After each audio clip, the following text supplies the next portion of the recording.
Good morning friends, I am Pankaj. मैं आपका GS का फैकल्टी हूँ और हम डील करेंगे आज अकाउंट असिस्टेंट के साथ। ये जो पंचायत के अकाउंट असिस्टेंट एग्जाम हो रहे हैं उसके नया सिलेबस इशू हुआ है, तो उसके वेरियस कंपोनेंट्स को वन बाय वन कवर करेंगे। ये हमारा फर्स्ट लेक्चर है, फर्स्ट सेक्शन के ऊपर हम डील करेंगे। इसमें सेक्शंस को समझते हैं, पहले सिलेबस को एक बार गो थ्रू कर लेते हैं। देखिए, जो सिलेबस इशू हुआ है उसमें जनरल नॉलेज की सेक्शन है जिसमें स्पेशल रेफरेंस जीएमटी को दिया गया है। 30 मार्क्स का ये एक सेक्शन है। मैथमेटिकल स्किल्स और स्टैटिस्टिक्स के ऊपर एक सेक्शन है 10 नंबर की। जनरल इकोनॉमिक्स है 10 नंबर की। नॉलेज ऑफ कंप्यूटर एप्लीकेशन है 30 मार्क्स की। और अकाउंट्स और बुक कीपिंग है, तो डिटेल में सेक्शन है ये 30 मार्क का। ये भी साइंस 10 नंबर की, टोटल 120 मार्क का पेपर है।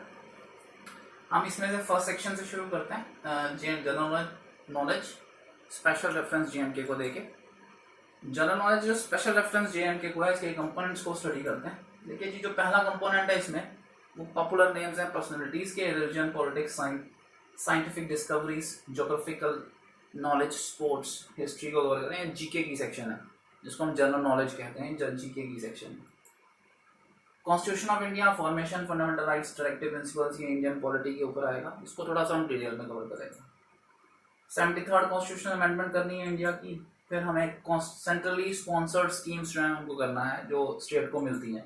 इसके गाइडलाइंस, ऑब्जेक्टिव्स करने हैं। इंपॉर्टेंट टूरिस्ट डेस्टिनेशन सारी स्टेट की करेंगे जो जेएनके की हैं। हिस्ट्री ऑफ जेएनके, प्लेसेस, उनकी इंपॉर्टेंस। हिस्ट्री एक डिफिकल्ट सेक्शन है। रीजन बिंग, हिस्ट्री जेएनके की ज़्यादातर लोगों को नॉलेज नहीं है इसकी, तो ये थोड़ा सा डिफिकल्ट सेक्शन रहेगा। सस्टेनेबल डेवलपमेंट गोल्स में ईवीएस की सेक्शन आएगी। Agriculture, economic development, industrialisation, economic development वगैरह एक सेक्शन है।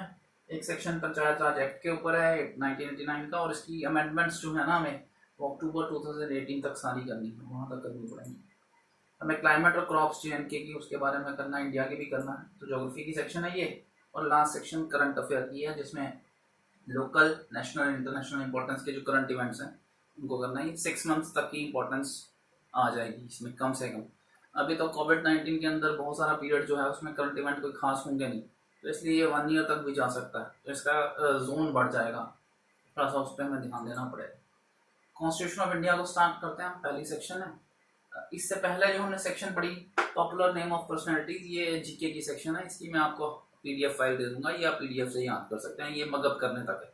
तो हम सीधे सेकंड सेक्शन से शुरू करेंगे जो कॉन्स्टिट्यूशन ऑफ इंडिया के साथ आती है।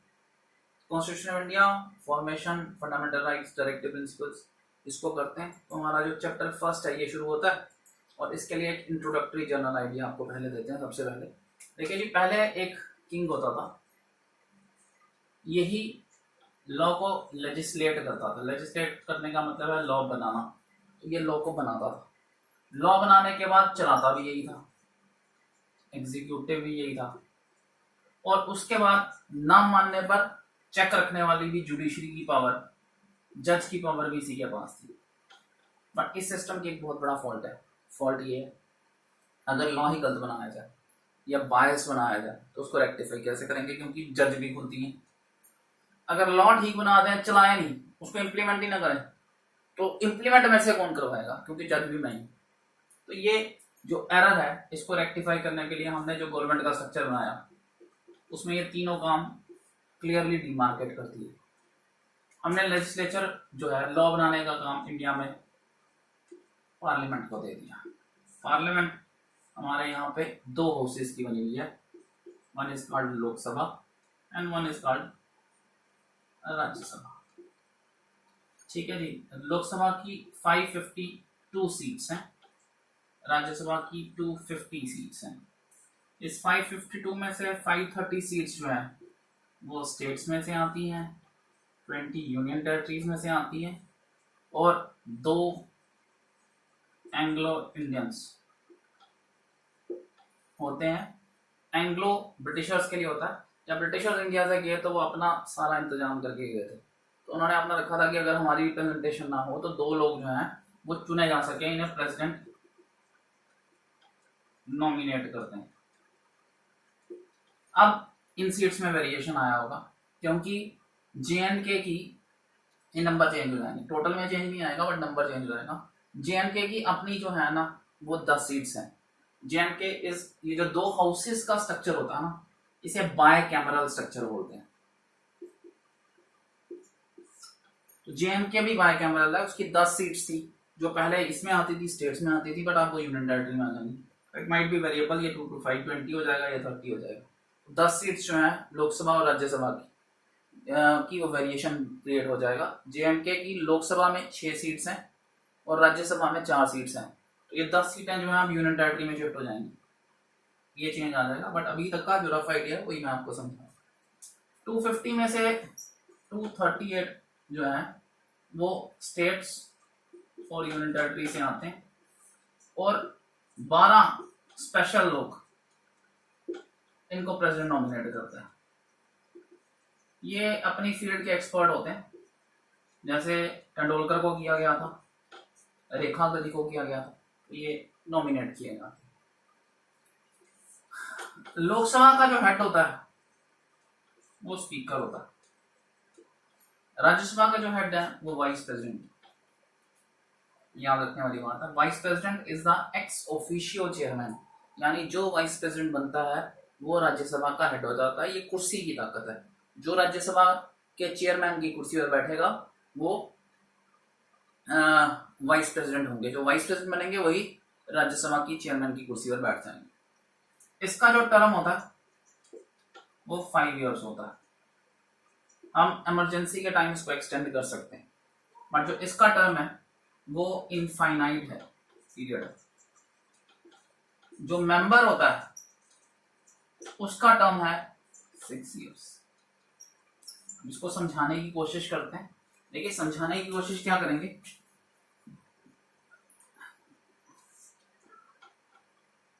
राज्यसभा में 3 ग्रुप्स हैं। एक ग्रुप के जब 6 इयर्स पूरे होते हैं तो दूसरे ग्रुप के सिर्फ 4 इयर्स पूरे हुए होते हैं और तीसरे ग्रुप के 2 ही इयर्स पूरे हुए होंगे। जिसके 6 साल पूरे हो जाते हैं, इस ग्रुप के इलेक्शन होते हैं और ये नए चूज किए जाते हैं और नया ग्रुप बन जाता है, ये 0 पीरियड वाला। ये 2 0 वाले आ जाते हैं, नए आ जाते हैं यहाँ पे, और ये 4 और 2 वाले वहीं जाते हैं। फिर जब 2 साल बीतते हैं तो ये 2 साल के हो गए, ये 6 के हो गए और ये 4 के हो गए। इनका इलेक्शन हो जाता है, ये चेंज हो जाते हैं। फिर 2 साल बीतते हैं तो ये 4 के हो जाते हैं, ये 2 साल के हो जाते हैं। इनका पीरियड ये 6 साल के हो जाते हैं, इनका टर्म 6 इयर्स पूरा हो जाता है, तो ये चेंज हो जाते हैं, इनको रिप्लेस कर दिया जाता है, इनका इलेक्शन होता है। इस तरह ये दोबारा 6, 4 और 2 वापस आ जाता है। यानी in a period of 6 years you will get back to the same old position. So elections एक इंसान के 6 साल के बाद वापस आ जाते हैं, बट 1/3 ग्रुप हर 2 साल में चेंज करता है। So 1/3 group changes every 2 years. Right? ठीक है जी, ये बेसिक आइडिया है जो समझने वाली है। इसमें एक बहुत बड़ा आइडिया है जो आपको पता होना चाहिए, बहुत लोगों को नहीं पता। वो ये है कि जो इलेक्शंस होते हैं ना, हम देखते हैं, हम जो इलेक्शंस देखते हैं वो 3 बार देखते हैं इन अ पीरियड ऑफ 5 इयर्स। हम एक इलेक्शन देखते हैं जिससे हम एमएलए चुनते हैं। अब तो स्टेट की असेंबली नहीं रहेगी, यूनियन टेरिटरी की असेंबली हो जाएगी, तो उसके लिए भी रहेगा। ये जो एमएलए हैं इनसे सीएम बनते हैं। हम दूसरे इलेक्शन में एमपी चुनते हैं, ये लोकसभा के लिए होते हैं, इससे पीएम बनते हैं। और हम तीसरे चुनते हैं, अगर हम सिटी में हैं तो हम म्यूनिसिपैलिटी चुनते हैं जिससे मेयर बनते हैं, या हम अगर विलेज में हैं तो हम पंचायत चुनते हैं जिससे सरपंच बनते हैं। हम राज्यसभा का इलेक्शन कभी भी नहीं देखते। तो राज्यसभा का इलेक्शन कैसे होता है? राज्यसभा के इलेक्शन में ये एमएलए पार्टिसिपेट करते हैं। तो राज्यसभा का इलेक्शन असेंबली में होता है और ये पार्टिसिपेट करते हैं राज्यसभा के इलेक्शन में। लोकसभा के इलेक्शन में पार्टिसिपेशन हमारा डायरेक्ट होता है, बट राज्यसभा का इलेक्शन जो है उसमें एमएलए पार्टिसिपेट करते हैं और वो डायरेक्ट इलेक्शन नहीं होता, वो इनडायरेक्ट इलेक्शन होता है। मतलब हम चुनते हैं पहले एमएलए को और एमएलए चुनते हैं किसी को राज्यसभा के लिए। लोकसभा को लोअर हाउस बोला जाता है और it is the house of people. ये अपर हाउस है, it is the house of state. आपने अगर कभी भी वीडियोस देखे होंगे ना लोकसभा राज्यसभा की, तो आप कलर डिमार्केशन से पहचान सकते हैं। लोकसभा का जो कलर है वो रेडिश है, राज्यसभा का ग्रीनिश है। कलर डिफरेंशिएशन से आप पहचान सकते हैं कि कौन सा हाउस है। लोकसभा में आपको सामने मेन कुर्सी जो है, जिसे सीट ऑफ द लोकसभा बोलते हैं, उस पे बैठे हुए नजर आएंगे स्पीकर, जबकि राज्यसभा में आपको वाइस प्रेसिडेंट नजर आएंगे। तो ये जनरल इंट्रोडक्शन हो गई लेजिस्लेचर की हिस्से की। अब ये लॉ बनाते हैं, इन सब के पूरा प्रोसीजर है, सिस्टम दिया गया है कि किस सिस्टम से लॉ बनना है। लॉ बनने के बाद जिनकी गवर्नमेंट होती है, जो पार्टी इन गवर्नमेंट होती है, उसका काम है इसे एग्जीक्यूट करना। अब ये पार्टी लॉ बनाने में पार्टिसिपेट करती है, मगर अपनी मर्जी का बने या ना बने, जो भी बनेगा लॉ वही चला सकती है। यानी एग्जीक्यूटिव अपनी मर्जी के लॉज नहीं चला सकती, ये वही लॉ चला सकती है जो लेजिस्लेचर बनाता है। सो जो लॉ लेजिस्लेचर बनाएगा वही एग्जीक्यूटिव चला सकती है, अपनी मर्जी से कोई भी लॉ नहीं चला सकती। और जुडिशरी हमारे यहाँ पर सिंगल जुडिशरी सिस्टम है, सुप्रीम कोर्ट, नीचे हाई कोर्ट्स, उसके नीचे लोअर कोर्ट्स।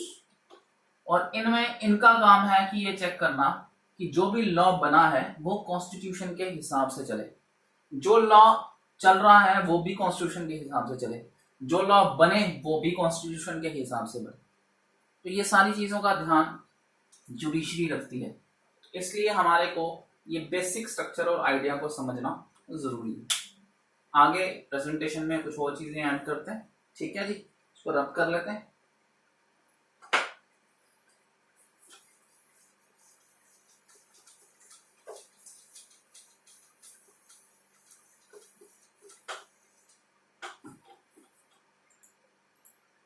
कॉन्स्टिट्यूशन फीचर्स में we have the most lengthy and detailed constitution. हमारा सबसे बड़ा कॉन्स्टिट्यूशन है जी वर्ल्ड का। So most lengthy and detailed constitution of the world, जिसे बनाने में 2 साल 11 महीने और 18 दिन लग गए थे। इसे बनाने में 2 साल 11 महीने और 18 दिन लगे। आइडिया कॉन्स्टिट्यूशन का एम.एन. रॉय ने दिया था, याद रखने वाली बात है। और कांग्रेस का सेशन रहा है 1935 का। ये जो 1935 का सेशन रहा है, फर्स्ट टाइम ऑफिशियली डिमांड किया गया था कि हमें कॉन्स्टिट्यूएंट असेंबली चाहिए कॉन्स्टिट्यूशन फ्रेम करने के लिए। तो ये डिमांड इसमें रखी गई थी। बनने में से 2 साल 11 महीने और 18 दिन लगे। ओरिजिनली इसमें 395 आर्टिकल्स थे, जो 8 शेड्यूल्स में, 8 सेक्शन में डिवाइड हुए थे शेड्यूल्स में, जो बाद में बढ़ के 449 हो गए, 12 शेड्यूल्स में डिवाइड है ये। इनमें से कुछ नंबर के आर्टिकल है ही नहीं, जैसे 400 नंबर का आर्टिकल ही नहीं है, तो बीच में से कुछ आर्टिकल्स ऑब्सोलीट हो गए, डिलीट भी हो गए होंगे। ये बहुत रिजिड एंड फ्लेक्सिबल है। कुछ पार्ट आप सीधे अमेंडमेंट कर सकते हैं, कुछ पार्ट्स के लिए आपको स्पेशल मेजोरिटी चाहिए। इसको समझाने की कोशिश करते हैं। देखिए जी, ये एग्जांपल लेते हैं। एग्जांपल ये है कि हमने, हमारे लोकसभा की सीट्स हैं 552। सपोज करते हैं आज इसमें से 320 आर प्रेजेंट है और इसमें से 300 वोट करते हैं। इसको हम प्रेजेंट एंड वोटिंग बोलते हैं। अब ऑर्डिनरी लॉज को पास करने के लिए, ऑर्डिनरी बिल को पास करने के लिए आपको 1/2 ऑफ 300 प्लस 1 वोट चाहिए। यानी अगर 151 हाँ कर दें तो ये लॉ बन जाता। अगर आपने अमेंडमेंट करनी है तो 2/3 of the present and voting plus 1, यानी 201 हाँ कर दें तो ये लॉ बन जाता है। और अगर आपने प्रेसिडेंट को निकालना हो, प्रेसिडेंट की इम्पीचमेंट करनी हो, तो आपको 2/3 of the total membership of the house plus 1 चाहिए। This is quite a big number. 3 1s are 3, 4 5 25, 3 8 3 8 24, 3 4s are 12, 4 2s are 8, 8 2s are 16, 368 plus 1, यानी 369 लोग होंगे तो निकाल सकते हैं। उस दिन तो 300 ही प्रेजेंट एंड वोटिंग है, तो इस दिन नहीं निकाल सकते। तो it is flexible, it is rigid also, so it is not the same in all the cases. So एक कुछ जगहों पे फ्लेक्सिबल है, कुछ जगहों पे रिजिड है। Depending on situation. ये गवर्नमेंट जब कॉन्स्टिट्यूशन बनाया गया तो स्पेसिफिक सिचुएशंस को ध्यान रख के बनाया गया। इसी ध्यान की वजह से ही ना ये थोड़ा सा बल्कि हो गया हुआ कॉन्स्टिट्यूशन, राइट। इसको रब कर देते हैं। It is both flexible and it is rigid also. 2/3 majority कई जगहों पे चाहिए, कई जगहों पे सिंपल मेजोरिटी से भी काम हो जाता है। और पर्टिकुलर प्रॉब्लम्स, पेक्यूलियर प्रॉब्लम्स के लिए डिटेल दी गई है, जिसकी वजह से ये थोड़ा सा बल्कि हो गया। हिस्ट्री ऑफ कॉन्स्टिट्यूशन करते हैं जी। कैबिनेट मिशन प्लान मई 16, 1946 को आया था। इसने कॉन्स्टिट्यूंट असेंबली बनवाने का प्लान बनाया था ताकि इंडिया का कॉन्स्टिट्यूशन फ्रेम किया जा सके। इस कॉन्स्टिट्यूंट असेंबली की ओरिजिनल स्ट्रेंथ 385 मेंबर्स थी। 4 लोग इसमें बाद में और डाले गए थे। ये 4 लोग जो हैं, ये चीफ कमिश्नर प्रोविंस दिल्ली का, अजमेर मरवार का, कुर्ग का और ब्रिटिश बलूचिस्तान जो एरिया है वहां से आए थे। तो एक टोटल स्ट्रेंथ 389 हो गई थी। 292 रिप्रेजेंटेटिव्स जो हैं, इसमें से 11 उस टाइम गवर्नर प्रोविंसेस होते थे जो वॉइसरॉय के प्रोविंस के अंडर आते थे, और 93 रिप्रेजेंटेटिव्स जो होते थे वो राज्यों की स्टेट्स थी, जिन्हें प्रिंसली स्टेट्स बोलते हैं, ये वहां से आए थे। कॉन्स्टिट्यूंट असेंबली पहली बार मिली 9 दिसंबर 1946 को, और इन्होंने टेम्परेरी चेयरमैन चुना था सचिंद्र नाथ सिन्हा को। देखिए आज भी क्या है कि जब नई लोकसभा बनती है ना, तो सबसे पहले जो ओल्डेस्ट मेंबर होता है ना, हम उसको चुन लेते हैं एज ए टेम्परेरी स्पीकर। जो टेम्परेरी स्पीकर होता है उसे प्रो टेम स्पीकर बोलते हैं। तो उस टाइम का भी वही यही प्रिंसिपल दिया जाता था कि जो ओल्डेस्ट मेंबर होता था उसे टेम्परेरी चुन लिया जाता था। तो टेम्परेरी चेयरमैन उन्होंने चुना सचिंद्र नाथ सिन्हा को, ये ओल्डेस्ट मेंबर थे इसलिए चुने गए। राजेंद्र प्रसाद को इन्होंने फिर प्रेसिडेंट चुना। ये 2 दिन के बाद इलेक्शन हो गया था 11 दिसंबर 1946 को, और एच.सी. मुखर्जी को वाइस प्रेसिडेंट चुना गया था कॉन्स्टिट्यूंट असेंबली का। बी.एन. राव जो है ये कॉन्स्टिट्यूशनल एडवाइजर बने थे। ये फैक्ट फिगर्स हैं जी, याद करनी पड़ेगी। कॉन्स्टिट्यूंट असेंबली 29 अगस्त 1947 को मिली। इसने अपॉइंट की ड्राफ्टिंग कमेटी, और ड्राफ्टिंग कमेटी के जो चेयरमैन थे वो बाबा अम्बेडकर, जिन्हें बी.आर. अम्बेडकर कहा जाता है, वो बने थे। इस असेंबली के बाकी मेंबर्स के बारे में पता होना बड़ा जरूरी है। अगर पेपर की लेवल इंप्रूव होगा तो ये डेप्थ के क्वेश्चनों में आता है। एन गोपाला स्वामी अयंगर, ये पूछा जाता है, याद रखिएगा, ये एक्स प्राइम मिनिस्टर हैं जे.एंड.के के। 1937 से 43 तक ये जे.एंड.के के प्राइम मिनिस्टर रहे हुए हैं। ये बाद में नेहरू कैबिनेट के मेंबर बने थे। मिनिस्टर ऑफ रेलवे और ट्रांसपोर्ट रहे हैं 1948 से 52, और फाइनली डिफेंस मिनिस्टर का काम किया इन्होंने 52-53 में। Very important question, specifically J and K point of view. दूसरे मेंबर थे Alladi Krishnamurthy Ayyar, ex advocate general हैं ये मद्रास स्टेट के, ये दूसरे मेंबर थे। के.एम. मुंशी, इनका Kanhaiyalal Maneklal Munshi, ex home minister Bombay के थे, ये चुने गए थे। इसमें मेंबर थे Syed Mohammad Saadulla, ex chief minister थे असम के, मुस्लिम लीग के मेंबर थे, ये इसके मेंबर थे। डी.पी. कैथन, ये खेतान बिजनेस फैमिली जो है उसके मेंबर थे, रिनाउंड लॉयर थे, और इन्होंने रिप्लेस किया था टी कृष्णमंचारी को, उनकी डेथ हो गई थी 1948 में उसके बाद। फिर एन माधव राव थे, ये इंडियन सिविल सर्वेंट थे, एडमिनिस्ट्रेटर थे, जिन्होंने दीवान ऑफ मैसूर की ड्यूटी की हुई है 41 से 45 में, और इन्होंने रिप्लेस किया बी.एल. मित्रा को, जिन्होंने रिजाइन कर दिया था हेल्थ की प्रॉब्लम की वजह से। ये क्वेश्चन लास्ट टाइम यूपीएससी के पेपर में आया हुआ है। उन्होंने पूछा हुआ है कि कौन सा मेंबर था ड्राफ्टिंग कमेटी का जो कि एक सिविल सर्वेंट था। The answer was N Madhav Rao. So questions can increase their depth depending on how much you can go into depth. So अगर पेपर की क्वालिटी राइज करेगी तो उसका कंटेंट भी आपको राइज करना पड़ेगा।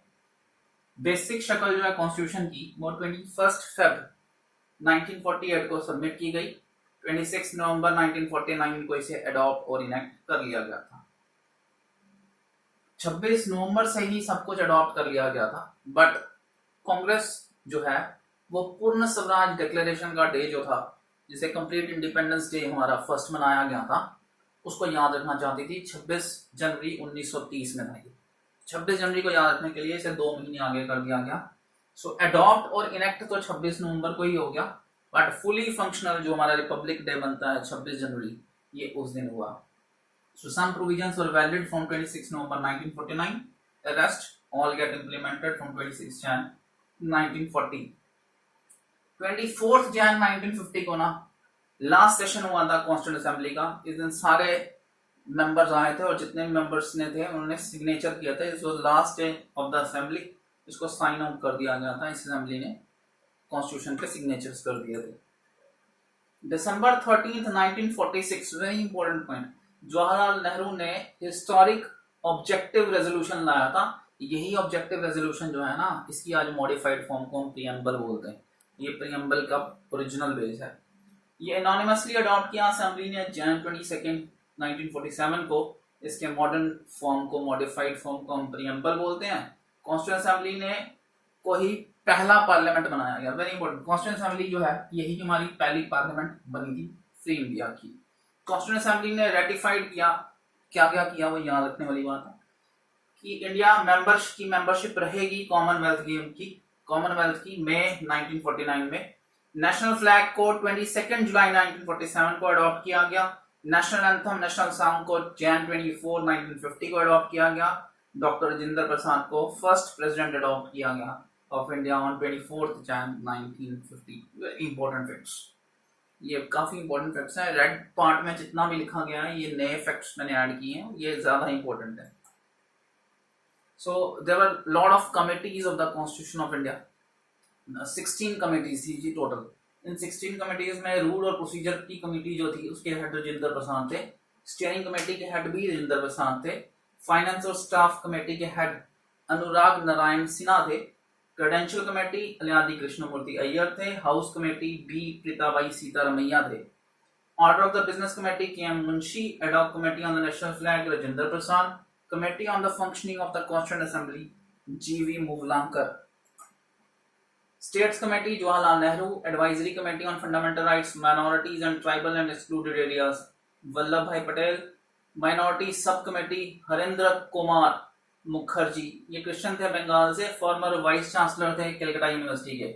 North east frontier tribal areas in Assam, excluded and partially excluded areas, sub committee Gopinath बरदलोई।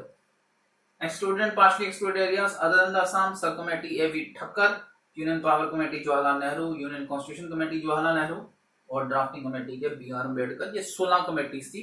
In 16 committees के जो हेड हैं वो इंपॉर्टेंट है, आपको याद रखने हैं कि कौन से हेड ने किस कमेटी को हेड आउट किया था। कॉन्स्टिट्यूशन के एनेक्टमेंट का सेशन जो है ये पढ़ लेते हैं। जो ड्राफ्ट कॉन्स्टिट्यूशन है ये ओपन में आया था Feb 4, 1948 को। इसको फर्स्ट रीडिंग बोलते हैं। आज भी अगर बिल को लाना हो ना तो उस पर 3 रीडिंग्स होती हैं, ये हम आगे पढ़ेंगे। फर्स्ट रीडिंग, सेकंड रीडिंग और थर्ड रीडिंग में हम उसके ऊपर वोटिंग करते हैं। फर्स्ट रीडिंग में इसकी बेस आती है। असेंबली ने जनरल डिस्कशन किया था, 5 दिन चला था ये। कॉन्स्टिट्यूंट असेंबली नेक्स्ट टाइम मिली थी नवंबर 15 को 1948। प्रोविजंस जो है कॉन्स्टिट्यूशन के वो कंसिडर किए गए थे, डिस्कस किए गए थे। इसे सेकंड रीडिंग बोलते हैं। 7635 अमेंडमेंट्स प्रपोज की गई जिसमें से 2473 एक्चुअली डिस्कस हुई थी। थर्ड रीडिंग जो है ये नवंबर 14, 1949 को शुरू हुई, फाइनली पास हुआ और इसे 26 नवंबर 1949 को पास कर दिया गया। लास्ट सेशन जो था जैन 24 था, ये हमने कर लिया। ये आखिरी दिन था जिस दिन सिग्नेचर्स किए गए थे। 284 मेंबर्स जो असेंबली के वो आए थे, उन्होंने साइन किया था और ये फाइनली इफेक्ट हुआ था ऑन 26 ऑफ जैन 1950। तो ये हमारा फर्स्ट सेक्शन रहा है। आज हम यहां तक ही करेंगे। नेक्स्ट सेक्शन में मैं सब्सिक्वेंटली ऐड करता जाऊंगा। अभी हम यहां तक करते हैं। इंट्रोडक्शन आपके लिए था। फैक्ट फिगर्स पे आपको ध्यान देना पड़ेगा। Polity is always a very interesting section और इसलिए प्लीज जो फैक्ट फिगर्स दिए जाते हैं उनको प्लीज एक बार रेक्टिफाई भी करिए अपने लेवल पे और इनको एक नोट्स बना के याद करिए। जब तक आप नोट्स नहीं बनाएंगे ना तब तक याद करने में हमेशा प्रॉब्लम रहेगी और जीएस आपके काम के बिना नहीं हो पाएगा। Thank you.